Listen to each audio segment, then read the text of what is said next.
Hello everyone and welcome to the next in our series of daily origami for YouTube.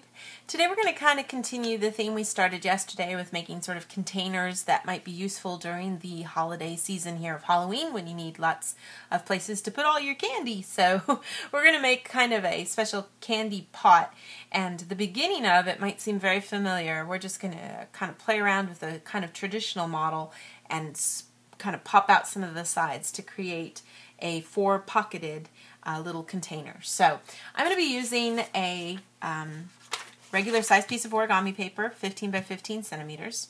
And like I said, this is a traditional model, so it's been around for a long time and can be kind of played around with to make lots of different things. So I'm going to start off here with my color side facing down, and we're going to create some creases by folding my paper, in half diagonally first, both ways.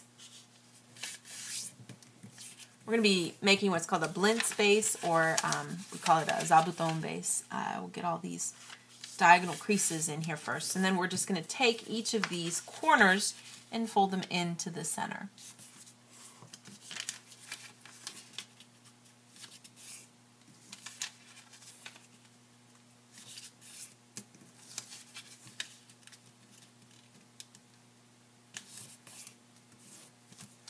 Then, if I go ahead from there and just make everything fold in half, make sure that crease is really clear, and do the same thing the other way too, then look at it with the flaps facing down and go ahead and make some diagonal creases by folding in half to make a nice little triangle here.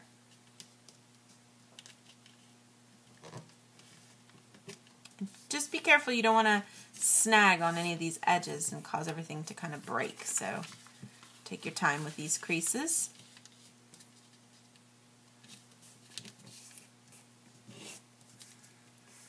Then open it up to that side with the flaps facing down, and we're just going to use these creases to bring everything together to make kind of like a water bomb base there. Turn it over. Then I'm going to take and make a nice diagonal crease that goes through here by bringing the this edge over to the other side. And you kind of just need to kind of open things up as you do this, but I'm just going to gently fold everything over and get a little pinch up there at the top so that I know where that is. And I'm doing that so that I can mark, so that I can fold things into thirds. I'm going to take this first layer, fold right from that tip to the crease I just made. Get a good crease there. Take the other side and fold it over to that matching side, keeping those top edges matched up. And then I'm just going to take this and slide it into this little pocket area that you see here.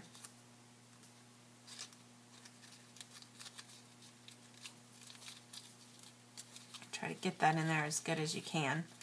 You want it to lay flat, of course.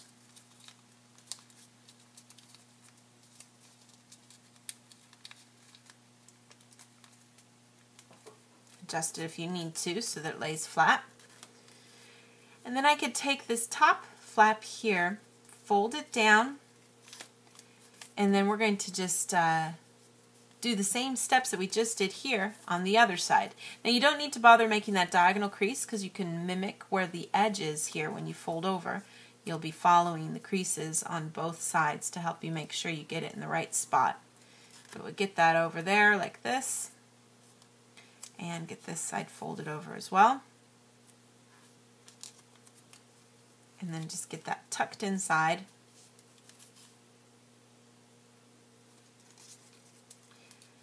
This might be familiar if you've made like a paper cup, but we've layered it up so that we get a lot of extra pockets from this when we do this. So we've got that there, and I can just fold this part down. And then I want to just open over to the other sides too here, so I'll just take this whole layer and fold it over and flip everything over, do the same thing on the other side too, so that I get to that other area, and this is nice and smooth, but I'm still just going to fold that flap down so I get a nice white triangle that's the same as I had done on those other sides.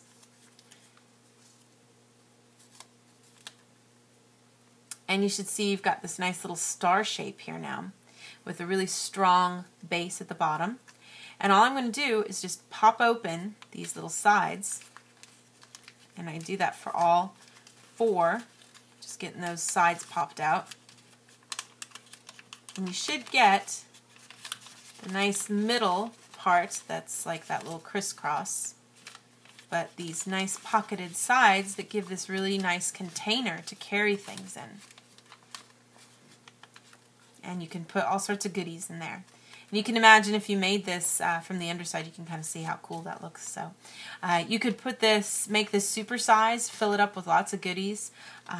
It's a very versatile kind of origami. So definitely cool around Halloween, also great for the holidays. You can use it for weddings, lots of different uses. So that is our finished project for today. Thank you so much for watching, and we'll see you next time.